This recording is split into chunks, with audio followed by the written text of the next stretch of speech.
2014 సంవత్సరం cut off తేదీని తొలగించి ఎలాంటి షరతులు లేకుండా బీడీ పరిశ్రమలో పనిచేయ అందరికీ 4016 రూపాయల జీవన భృతి ఇవ్వాలని బీబీపేటలో భారీ ర్యాలీ నిర్వహించి ఎంపీడీఓ ఆఫీసును ముట్టడి చేశారు.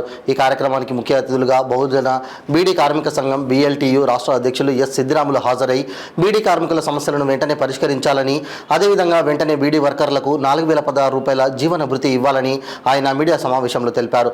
అనంతరం ఎంపీడీఓ గారికి వినతి పత్రం ఇచ్చారు.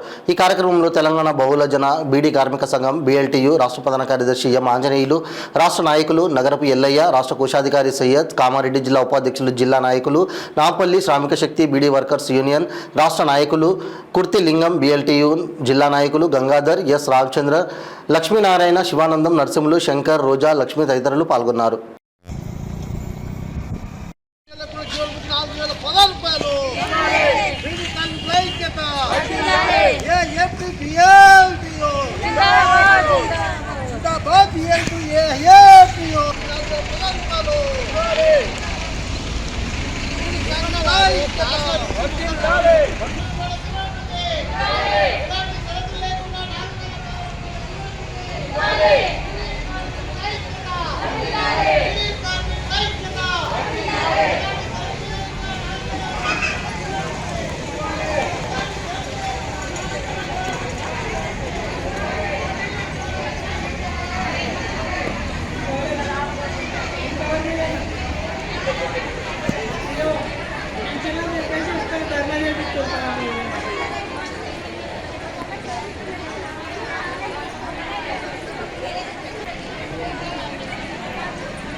ఎలాంటి షరతులు లేకుండా 4016 రూపాయల జీవన భృతి.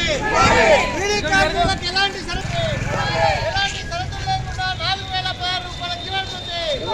బీడీ కార్మికుల ఐక్యత, బీడీ కార్మికుల ఐక్యత, బీడీ కార్మికుల ఐక్యత.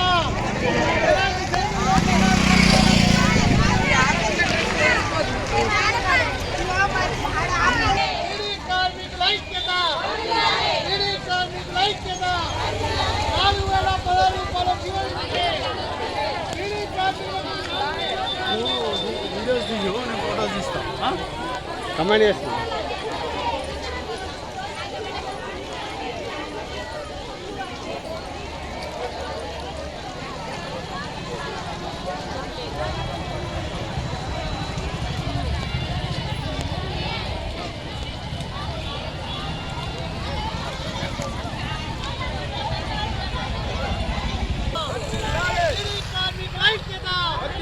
ఎలాంటి షరతులు లేకుండా 4016 రూపాయల జీవన భృతి. 4016 రూపాయల జీవన భృతి.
వీడియోలో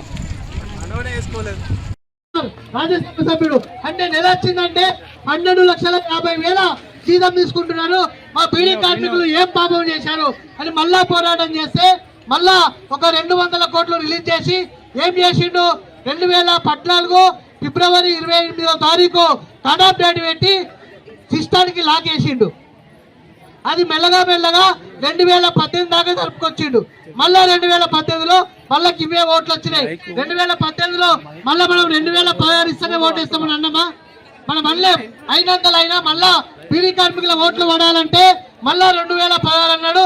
అవసరమైతే ఆ టేకదల్లో బీకదల్లో ఉంటుందట, వాళ్ళకు కూడా ఇస్తా అన్నాడు. మళ్ళా మనం నమ్మినాము, మళ్ళా టీఆర్ఎస్ కు పట్టం కట్టినాం. మరి 2018 పోయింది, మళ్ళా 2023 దాకా ఆ జీవన భృతి విషయము ఎక్కడ కూడా తీయలేడు. మరి 2023 ఎన్నికల సందర్భంగా ఒక 2 నెలలు ఎలక్షన్లు వస్తాయంటే టేకదళ్లకు జీవన భృతి శాంక్షన్ చేసిండు. టేకదళ్లకు ఎందుకోసం శాంక్షన్ చేసిండు? టేకదళ్ల దగ్గర 30 మందో 50 మందో బీడీ కార్మికులు ఉంటారు, వాళ్ళకు ఓటేస్తే వీరు మాకే ఓటు వేపిస్తారు అనే ఉద్దేశంతో టేకదళ్లకు జీవన భృతి శాంక్షన్ చేసిండు. అది కూడా అందరికి కాదు, కొందరికి ఇచ్చిండు. కానీ వాళ్ళకు కూడా అందరికి ఇవ్వలేడు. ఎందుకోసం అంటే మనం 2 సార్లు మోసపోయినాం కాబట్టి 2023లో అసెంబ్లీ ఎన్నికలలో కేసీఆర్ ను పొందబెట్టాం. కేసీఆర్ ను పొందబెడితే కేసీఆర్ అప్పుడు కూడా ఎన్నికలలో ఏమన్నాడు? నేను ఇప్పుడు మళ్ళా నాకు కోటేస్తే 5,016 రూపాయలు ఇస్తా అన్నాడు. మనం నమ్మలేం. మరి ఇదే రేవంత్ రెడ్డి చేతి గుర్తు ప్రభుత్వం ఏమన్నది? రేవంత్ రెడ్డి ఎన్నికల సందర్భంగా నేను 4,016 రూపాయలు ఇస్తా, ఇప్పుడు నాకు కోట ఏంటి అన్నది. అన్నదా లేదా? 4,016 రూపాయలు ఇస్తా. ఇంకేమన్నాడు? ఆడవాళ్ళు మహిళలు ఎవరైతే ఉన్నారో 2,500 రూపాయల పెన్షన్ ఇస్తా అని చెప్పిండు. ఇంకేం చెప్పిండు? ఉచిత కరెంటు ఇస్తా అని చెప్పిండు. రైతు బంధువు ఇస్తా అన్నాడు. రైతుకు రుణమాఫీ చేస్తా అన్నాడు. రకరకాల 9 వాగ్దానాలతో కాంగ్రెస్ ప్రభుత్వం అధికారంలోకి వచ్చింది. మరి కాంగ్రెస్ ప్రభుత్వం అధికారంలోకి వచ్చి మన అంజన్న చెప్పినట్టు ఇప్పటికీ 10 నెలలు 8 నెలలు అవుతున్నది.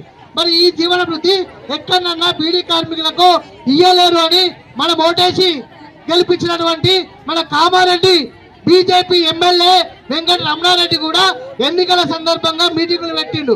మీటింగులు పెట్టి అక్కలారా, బీడీ కార్మికులారా, ఓ టేకదల్లారా, మీరు నన్ను గెలిపిస్తే నేను అసెంబ్లీలో ముఖ్యమంత్రిని మెడలు వంచి 4,016 రూపాయలు ఇస్తానని బీజేపీ ఎమ్మెల్యే వెంకట రమణారెడ్డి కూడా మనకు మాట ఇచ్చి జూటా చేసిండా లేదా?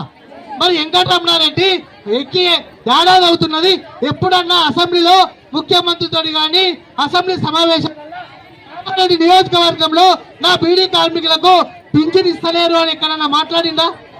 ఎక్కడ కూడా మాట్లాడలేరు. అంటే ఓడెక్కదాకా ఓడమల్లన్న, ఓడెక్కిన తర్వాత బోడి మల్లన్న అంటే అయిపోయింది. అదే గెలిచి ఇంకా 5 ఏళ్ళ దాకా బేఫికర్ ఉంటాడు. మరి మన కోసం, బీడీ కార్మికుల కోసం